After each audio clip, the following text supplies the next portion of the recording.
Hello दोस्तों, नमस्ते। स्वागत है आप लोगों का हमारे यूट्यूब चैनल हिंदी स्टोरी में। आज हम लोग परीक्षा गुरु उपन्यास का प्रकरण 6 देखने वाले हैं। इसके पहले सारे प्रकरण मेरे चैनल पर अपलोड है, तो आप लोग उसे देखना चाहें तो जाके देख सकते हैं। तो चलिए बिना लेट किए हुए हम लोग परीक्षा गुरु उपन्यास का प्रकरण 6 शुरू करते हैं।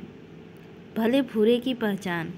धर्म अर्थ शुभ कहत केहू काम, अर्थ कहीं आन कहत धर्म केहू अर्थ कहूँ तिन्हू मिल शुभ जान।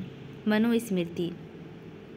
आपके कहने मुझे जब किसी आदमी के बातों से उसका स्वभाव नहीं जाना जाता, फिर उसका स्वभाव पहचानने के लिए क्या उपाय करे? लाला मदन मोहन ने तर्क की। उपाय करने की कुछ जरूरत नहीं है, समय पाकर सब अपने आप खुल जाता है। लाला ब्रजकिशोर कहने लगे, मनुष्य के मन में ईश्वर ने अनेक प्रकार की वृत्ति उत्पन्न की है, जिसमें परोपकार की इच्छा भांति और न्यायपरता धर्म प्रवृत्ति में गिनी जाती है। दृष्टांत और अनुमानदि के द्वारा उचित अनुचित कामों की विवेचना, पदार्थ ज्ञान और विचार शक्ति के नाम बुद्धिवृत्ति है। बिना विचारे अनेक बार के देखने सुनने आदि से जिस काम में मन की प्रवृत्ति हो उसे अनुनासिक प्रवृत्ति कहते हैं। काम स्थान स्नेह, संग्रह करने का लालसा, जिज्ञासा और आत्मसुख की अभिरुचि इत्यादि निकृष्ट प्रवृत्ति में शामिल है, और इन सब के अविरोध से जो काम किया जाए वह ईश्वर के नियमानुसार समझा जाता है। परंतु किसी काम में दो वृत्तियों के विरोध किसी तरह ना मिट सके तो वहाँ जरूरत के लायक अनुनासिक प्रवृत्ति और निकृष्ट प्रवृत्ति को धर्म प्रवृत्ति और बुद्धिवृत्ति में दबा देना चाहिए। जैसे श्री रामचंद्र जी ने राजपाट छोड़कर वन में जाने के धर्म प्रवृत्ति का उत्तेजन किया था। यह सब तो सवाल और जवाब हुआ। मैंने आपसे मनुष्य का स्वभाव पहचानने की राय पूछी थी, आप बीच में मन की वृत्तियों का हाल कहने लगे। लाला मदन मोहन ने कहा, इसी से आगे चल के मनुष्य के स्वभाव पहचानने की रीति मालूम होगी। पर आप तो काम स्थान स्नेह आदि के विरोध में भक्ति और परोपकार आदि करने के लिए कहते हैं, और शास्त्रों में काम क्रोध लोभ मोहादिक और बारंबार निंदा की है। फिर आपका कहना ईश्वर के नियमानुसार कैसे हो सकता है? पंडित पुरुषोत्तम दास बीच में बोल उठे, मैं पहले कह चुका हूँ कि धर्म प्रवृत्ति और निकृष्ट प्रवृत्ति में विरोध हो वहाँ जरूरत के लायक धर्म प्रवृत्ति का प्रबल मानना चाहिए। परंतु धर्म प्रवृत्ति और बुद्धि प्रवृत्ति के बचाव के पीछे निकृष्ट प्रवृत्ति का त्याग किया जाएगा तो ईश्वर की यह रचना सर्वदा निरर्थक ठहरेगी, और ईश्वर का कोई काम निरर्थक नहीं है। मनुष्य निकृष्ट प्रवृत्ति के बस होकर धर्म प्रवृत्ति और बुद्धिवृत्ति को रोक नहीं मानता। इसी से शास्त्र में बारंबार उसका निषेध किया है। परंतु धर्म प्रवृत्ति और बुद्धि में मुख्य पाने के पीछे उचित रीति से निकृष्ट प्रवृत्ति का आचरण किया जाए तो गृहस्थ के लिए दूषित नहीं हो सकता। हाँ, उसका नियम उल्लंघन कर किसी एक वृत्ति के प्रबलता से और वृत्तियों के विपरीत आचरण कर कोई दुख पावे तो इसमें किसी बस नहीं। सबसे मुख्य धर्म प्रवृत्ति है, परंतु उससे भी जब तक और वृत्तियों का हक की रक्षा ना की जाएगी अनेक तरह बिगड़ होने की संभावना बनी रहेगी। मुझको आपकी यह बात बिल्कुल अनोखी मालूम होती है। भला परोपकारी शुभ कामों का परिणाम कैसे बुरा हो सकता है? पंडित पुरुषोत्तम दास ने कहा, जैसे अन्न प्राणाधार है परंतु अति भोजन से रोग उत्पन्न होता है। लाला ब्रजकिशोर कहने लगे, देखिए परोपकार का इच्छा तो अत्यंत उपकारी है, परंतु हद से आगे बढ़ने पर वह भी फिजूल खर्ची समझी जाएगी और अपने कुटुंब परिवारिदी का सुख नष्ट हो जाएगा। जो आलसी अथवा अधर्मियों की सहायता से उसमें संसार में आलस्य और पाप की वृद्धि होगी, इसी तरह कुपात्र में भक्ति होने से लोक परलोक दोनों नष्ट हो जाएंगे। न्यायपरायणता यथापि सब वृत्तियों के समान रहने वाली है। परंतु इसकी अधिकता से भी मनुष्य का स्वभाव में मिलनसारी नहीं रहती, क्षमा नहीं रहती। जब बुद्धि वृत्ति के कारण किसी वस्तु का विचार मन में अत्यंत लग जाएगा तो वह जानने लायक पदार्थ का अज्ञानता बनी रहेगी। मन को अत्यंत परिश्रम होने में यह निर्बल हो जाएगा और शरीर का परिश्रम बल बिल्कुल न होने के कारण शरीर भी बलहीन हो जाएगा। अनुनासिक प्रवृत्ति के प्रबल होने के जैसा संग होगा वैसा रंग तुरंत लग जाया करेगा। काम का प्रबलता के समय की स्थिति पर स्त्री आदि का कुछ विचार न रहेगा। स्थान सने की वृत्ति बढ़ गई तो उसके लिए अधर्म करने लगेगा। उसको लार प्यार में रखकर उसके लिए जूते काटे बोएंगे। संग्रह करने की लालसा प्रबल हुई तो चोरी से छल से खुशामत से कमाने की डिबिया पड़ेगी और खाने की खर्चे के नाम से जान निकल जाएगी। जिज्ञासा वृत्ति प्रबल हुई तो छोटी छोटी सी बातों में के अथवा खाली संदेह पर ही दूसरों के सत्यानाश करने की इच्छा होगी और दूसरों को दंड देती बार आप दंड योग बन जाएगा।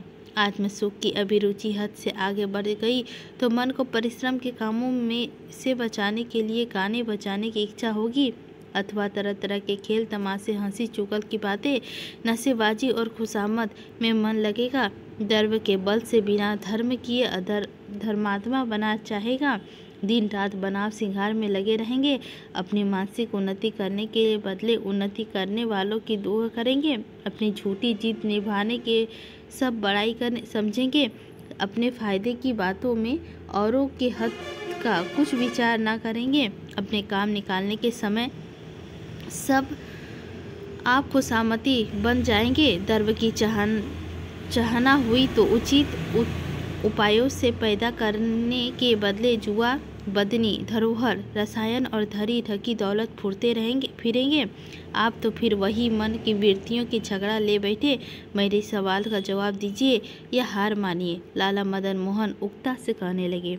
जब आप पूरी तरह ना सुन सको तो क्या जवाब दूं? मेरा मतलब इसे विस्तार से यह कहना था कि वृत्तियों के संबंध मिलाकर अपना कर्तव्य कर्म निश्चय करना चाहिए। किसी एक वृत्ति की प्रबलता से और वृत्तियों का विचार किया जाएगा तो उससे बहुत नुकसान होगा। लाला ब्रजकिशोर कहने लगे। वाल्मीकि रामायण में भारत में रामचंद्र ने अपने महाभारत में नारद मुनि और राजा युधिष्ठिर से ये प्रश्न किया है। धर्म ही धर्म अधर ही धर्म बाधक तो कहूँ नहीं। काम न करत विकार कुछु पुण्य इन दोहू माही। विदुर प्रजागण ने विदुर जी राजा धृतराष्ट्र से कहते हैं धर्म अर्थ अरु काम यथा समय सेवत चुनर मिल तिन्हु अभिराम ताहि देत देहुलोक सुख। विष्णु पुराण में कहा है कि धर्म विचारे प्रथम पुनि अर्थ धर्म अविरोधी धर्म अर्थ बाधा रही सेव काम सुरोधी।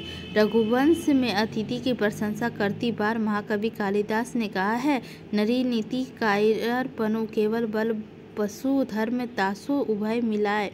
इन सीधे किए सब कर्म ही निकम्मे होते हैं। बलि उपद्रववान तासो किन्हें मित्र तीन माध्यम बल अनुमान। चाणक्य में लिखा है बहुत दान ते बलि धयो मान करो कुरुराज लपटपन रावण हत्यो अति वर्जित सब काम। फ्रीजिया के मशहूर हकीम एपिक्टेमिस ने सब नीति इन दोनों वचनों में समाई हुई है। धैर्य से सहना और माध्यम भाव से रहना चाहिए। कुरान में कहा है कि आए लोगों खाओ पियो परंतु फिजूल खर्ची ना करो।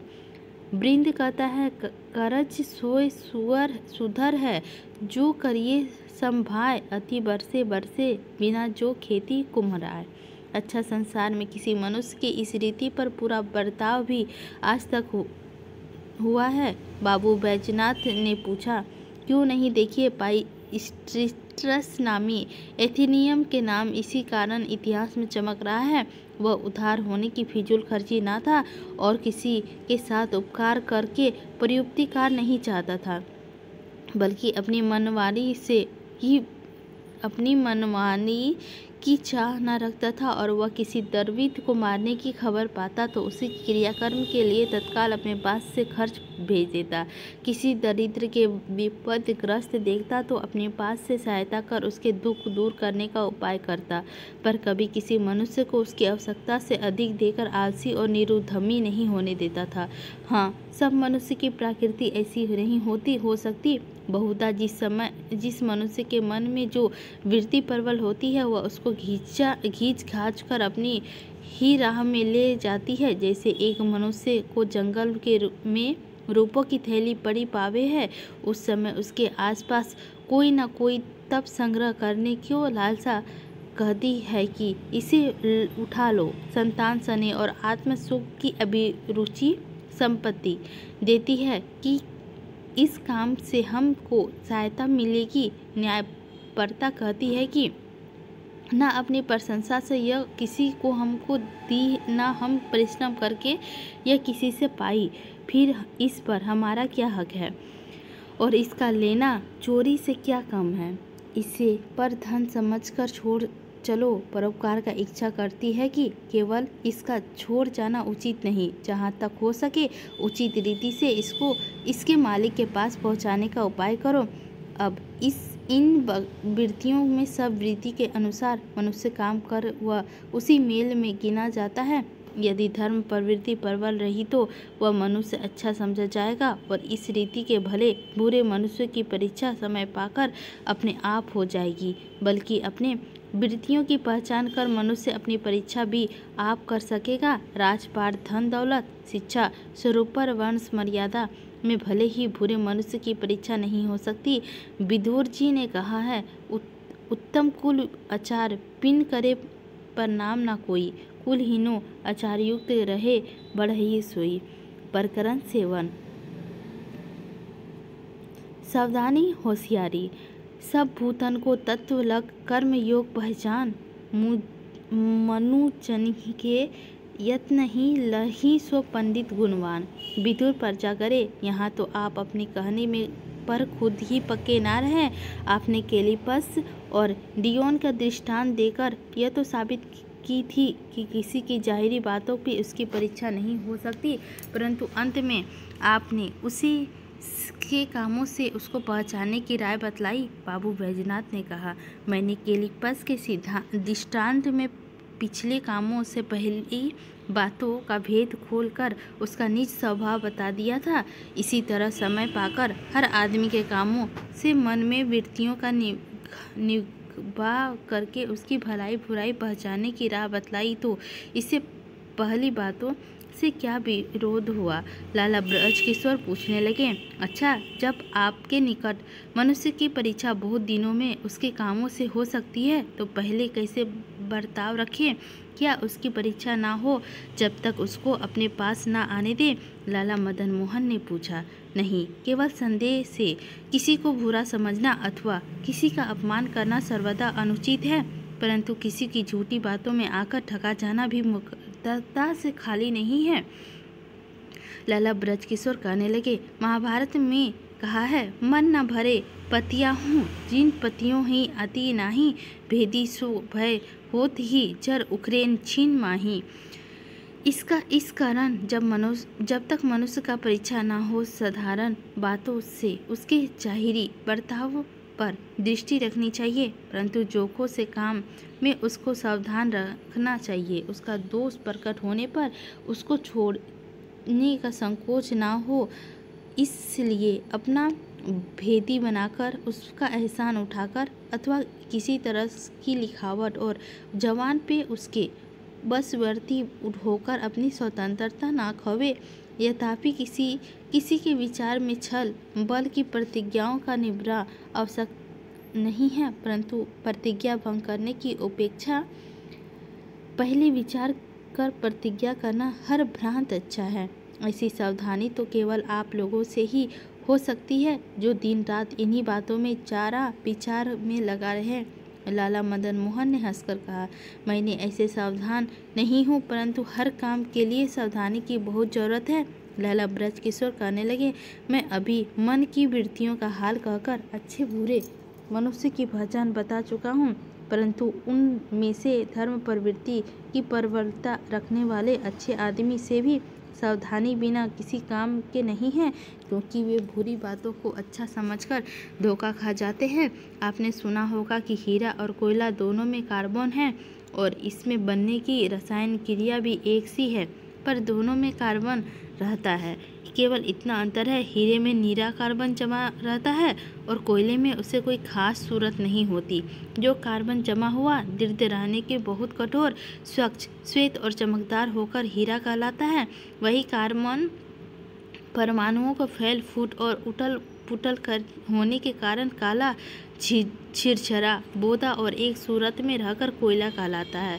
यदि भेद अच्छे मनुष्य को और अच्छी प्रकृति वाले सावधान मनुष्यों में है, कोयला बहुत सी जहरीली और दुर्गंधित हवाओं को सोख लेता है, अपने पास की चीज़ों को गलने, सड़ने और हानि से बचाता है और अमोनियो इत्यादि के द्वारा वनस्पतियों को फायदा पहुंचाता है। इसी तरह अच्छे आदमी दुष्कर्मों से बचता है, परंतु सावधानी का योग मिले बिना हीरा की तरह कीमती नहीं हो सकते।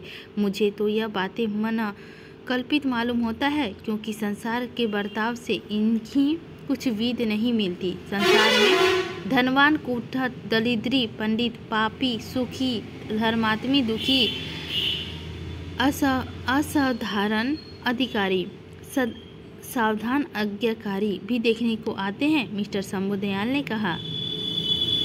इससे कई कारण हैं। लाला ब्रज किशोर कहने लगे, मैं पहले कह चुका हूँ कि ईश्वर के नियमानुसार मनुष्य जिस विषय में भूल करता है, बहुधा उसको उसी विषय में दंड मिलता है। जो विद्वान दरिद्री मालूम होते हैं, वह अपनी विद्या में निपुण है, परंतु सांस्कारिक व्यवहार नहीं जानते अथवा जानबूझकर उससे अनुसार नहीं बरतते। इसी तरह जो कुपल्ट पर धनवान दिखाई देते हैं, वह विद्या नहीं पढ़े, परंतु दर्वोजन करने और उसकी रक्षा करने की रीति जानते हैं।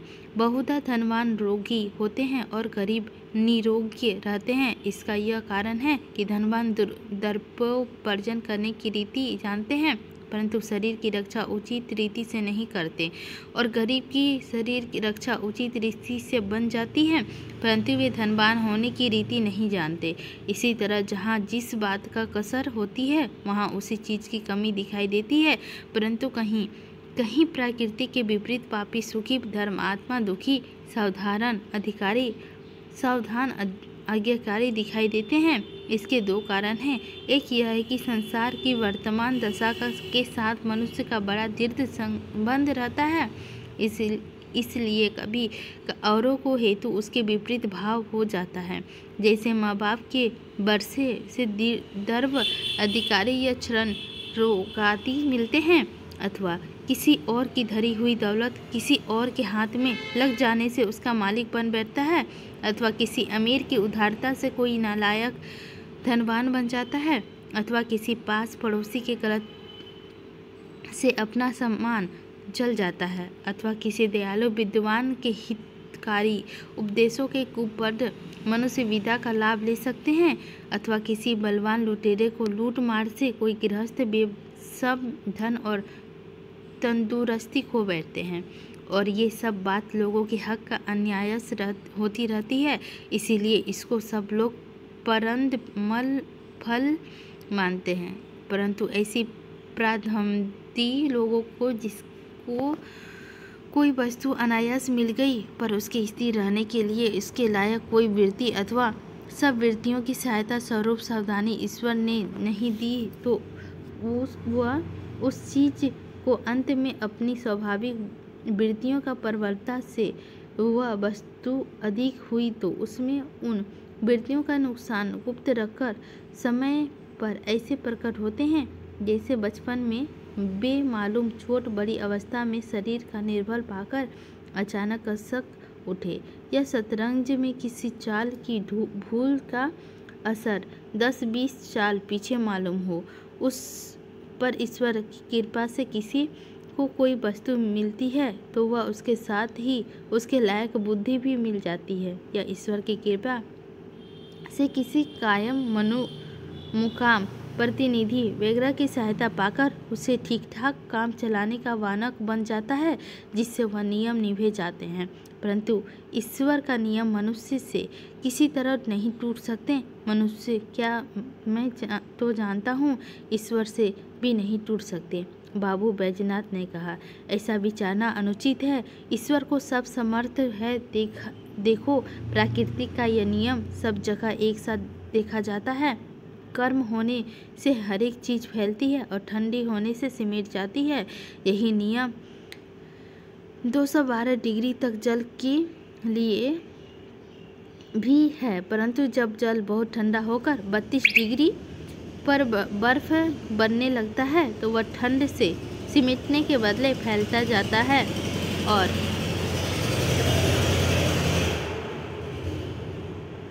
हल्का होने के कारण पानी के ऊपर तैरने लगता है। इसमें जल जंतुओं के प्राण रक्षा के लिए यह साधारण नियम बदल दिया गया। ऐसी बातों में उसकी अपरमाणिक शक्ति का पूरा प्रमाण मिलता है। उससे मनुष्य की मानसिक भावादि में संसार के बहुत से कोमों का गुप्त संबंध इस तरह मिला रखा है, जिसके आभास मात्र में अपना चित्त चकित हो जाता है। यद्यपि ईश्वर के ऐसे बहुत से कामों की पूरी था मनुष्य की तुच्छ बुद्धि को नहीं मिली, यद्यपि उसकी मनुष्य की बुद्धि दी है। इसलिए यथाशक्ति उसके नियमों का विचार करना, उसके अनुसार बरतना और विपरीत भाव का कारण ढूंढना उसको उचित है।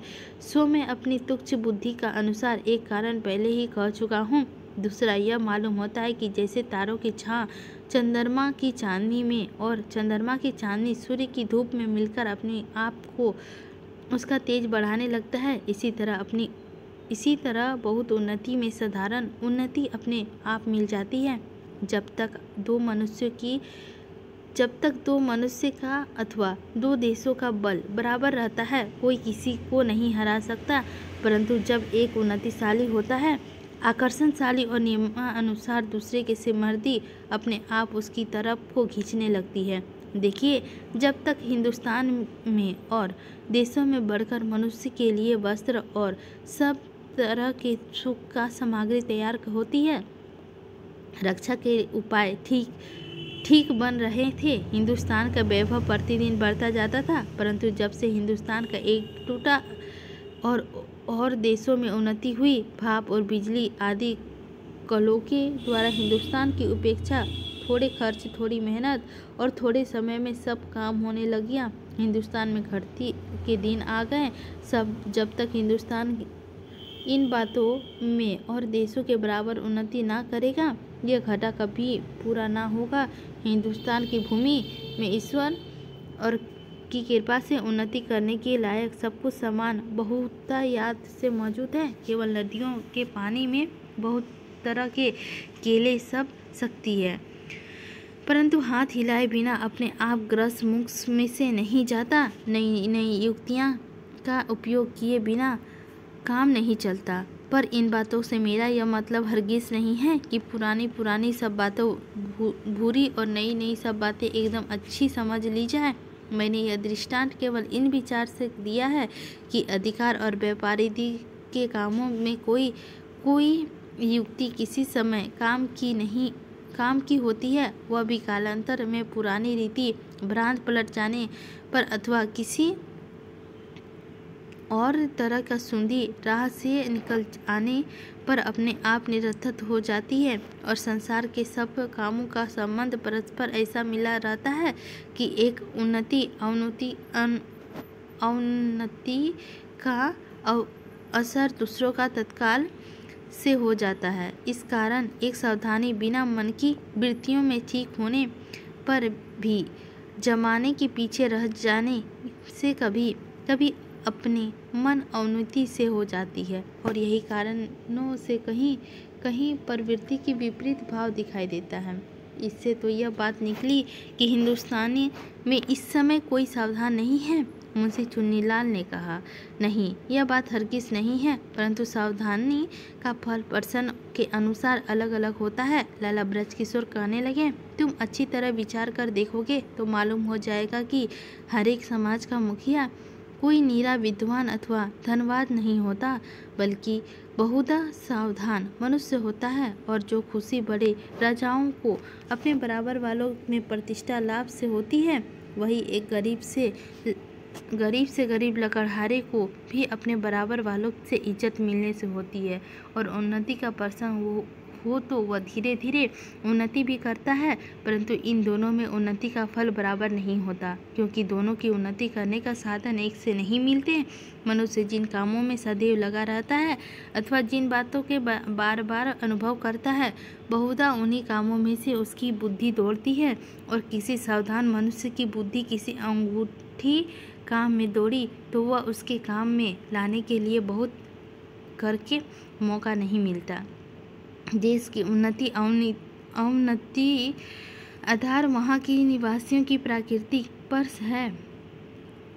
सब देशों में सावधान और असावधान मनुष्य रहते हैं, परंतु जिस देश में बहुत मनुष्य सावधान और उद्योगी होते हैं उसकी उन्नति होती जाती है, और जिस देश में असाधारण और कम कष्ट विशेष होते हैं वह अवनति होती जाती है। हिंदुस्तान में इस समय और देशों की उपेक्षा सच्चे सावधान बहुत कम है। जो है वे द्रव्य की असंगति से अथवा द्रव्यमानों की अज्ञानता से अथवा उपयोग पदार्थों की अप्राप्ति से अथवा नई युक्ति के अनुभव करने से कठिनाइयों से निरर्थक से हो रहे हैं, और उनकी सावधानता बन के फूलों की तरह कुछ उपाय किए बिना व्यर्थ नष्ट हो जाती है। परंतु हिंदुस्तान में इस समय कोई साधारण ना हो यह बात हरगिज नहीं है।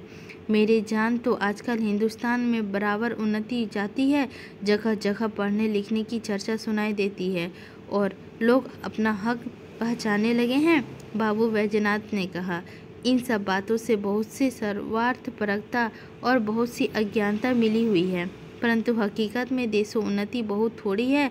लाला ब्रजकिशोर कहने लगे, जो लोग पढ़ते हैं वे अपने बाप दादाओं के रोजगार छोड़कर केवल नौकरी के लिए पढ़ते हैं, और जो देशों उन्नति के लिए हेतु चर्चा करते हैं उनका लक्ष्य अच्छा नहीं है। वे थोती बातों पर बहुत हल्ला मचाते हैं, परंतु विद्या की उन्नति करके प्रचार पृथ्वी का पैदावार बढ़ाने की नई नई युक्ति और लाभदायक व्यापारी अवश्य बातों पर जैसे चाहिए ध्यान नहीं देते, जैसे अपने यहाँ का घाटा पूरा हो। मैं पहले ही कह चुका हूँ कि जिन मनुष्य की जो वृत्तियाँ प्रबल होती है वह उसको खींच कर उसी तरफ ले जाती है। सो देख लीजिए, मैं हिंदुस्तान में इतने दिनों से देशों उन्नति चर्चा कर रही है, परंतु अब तक कोई उन्नति नहीं हुई, और फ्रांस वालों को जर्मनी वालों के हारे अभी पूरे 10 वर्ष नहीं हुए। फ्रांस में जिसमें फ्रांस वालों की सच्ची सावधानी के कारण ऐसी उन्नति कर ली कि आज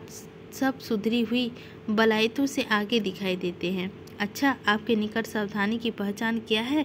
लाला मदन मोहन ने पूछा। सुनिए, लाला ब्रजकिशोर कहने लगे, जिस तरह 5-7 गोलियां बराबर बराबर चुन जाए और उसमें से सिरे से एक गोली अपने हाथ से धक्का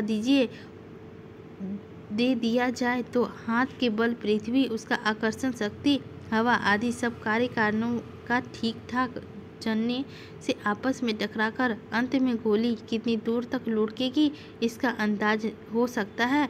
इसी कारण मनुष्य की प्रकृति और पदार्थों की जुदी शक्ति की परस्पर संबंध विचार कर दूर और पास में हरेक बात को ठीक परिणाम समझ लेना पूरी सावधानी है। परंतु इन बातों को जानने के लिए अभी बहुत से साधनों का कसर है, और किसी समय यह सब साधन पाकर एक मनुष्य बहुत दूर दूर बातों का परिणाम निकाल सके, यह बात असंभव मालूम होता है। तथापि अपनी सामर्थ्य के अनुसार जो मनुष्य इस राह पर चले और वह अपने समाज में साधारण रीति से सावधान समझा जाता है। एक मोमबत्ती एक तरफ से जलती है और दूसरी तरफ चलती है तो दोनों वर्तमान प्रकाश पर ना भूलना, परिणाम पर दृष्टि रखना सावधानी से साधारण काम और इसी से साधारणता की पहचान जाती है। अपनी स्वाधीनता जताने के लिए इतना परिश्रम करके सावधानी का वर्णन किया, इसलिए मैं आपका बहुत उपकार मानता हूँ। लाला मदन मोहन ने हंसकर कहा, वाजबी बात करने पर मुझको आपसे ये तो उम्मीद नहीं थी, ब्रजकिशोर ने जवाब दिया और लाला मदन मोहन ने रुखसत होकर अपने मकान को रवाना हुए। इसी के साथ हमारा प्रकरण 7 समाप्त होता है। अगले एपिसोड में हम लोग प्रकरण 8 कवर करेंगे। आई होप आप लोगों को अच्छी लगी होगी तो लाइक कीजिएगा, चैनल पर नए होंगे तो सब्सक्राइब कीजिएगा और यदि लगे किसी के साथ शेयर करना तो बेहिचक शेयर कर दीजिएगा। और यदि आप लोगों को लग रहा है मेरे वाचन में कहीं त्रुटि है तो प्लीज़ कृपया करके कमेंट कीजिएगा। कमेंट बॉक्स आप ही लोग के लिए है। कमेंट करके हमें बताइएगा कि मेरे वाचन में कहाँ कमी है, मैं उसे सुधारने की कोशिश करूँगी। धन्यवाद। मिलते हैं अगले एपिसोड प्रकरण 8 लेकर। तब तक के लिए लेते हैं आप लोगों से विदा।